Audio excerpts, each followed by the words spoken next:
Hello, I am Rodrigue Langrenier from Stenusys, and today we are going to talk about Scrumboard. Scrumboard is a tool specifically built to help teams work with Scrum. In this video, I'm going to give an overview of Scrumboard and its main features.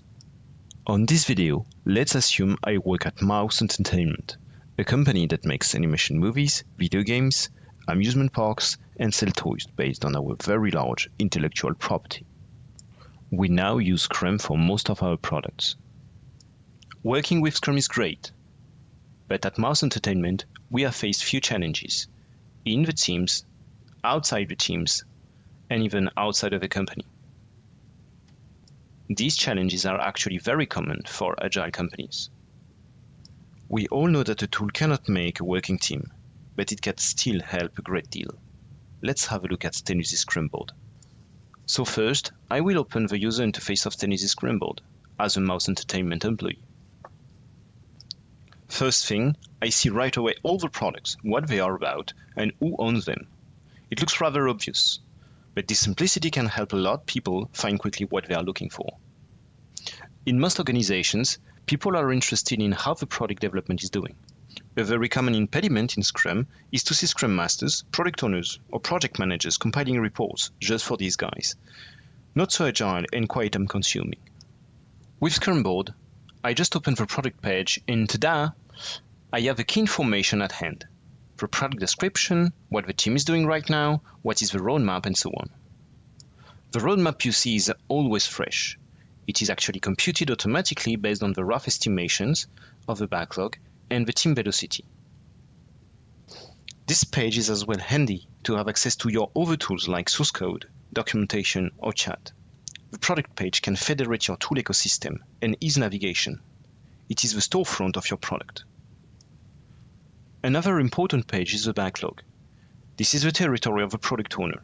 The backlog is sorted by priority, so at the top you see the stories that are in the current sprint, and just after, the stories that are ready to be integrated in the next one. Each story has a small life cycle to show its maturity regarding the product owner analysis. The prioritized stories are ready to be integrated at any time in a sprint. You can drag and drop the stories to reflect a shift in the priorities and manage dependencies. Another key item of Scrum is the sprint board. There you can see who works on what.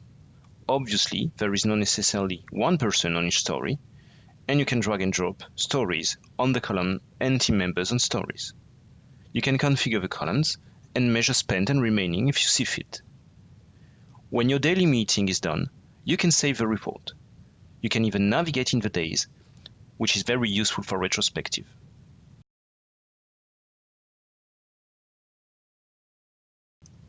The request notion is meant to ease product owner and stakeholders' relationship.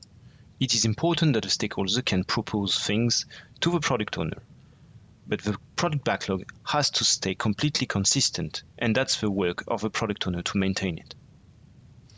Any user can create a request on a product, including the development team of this product.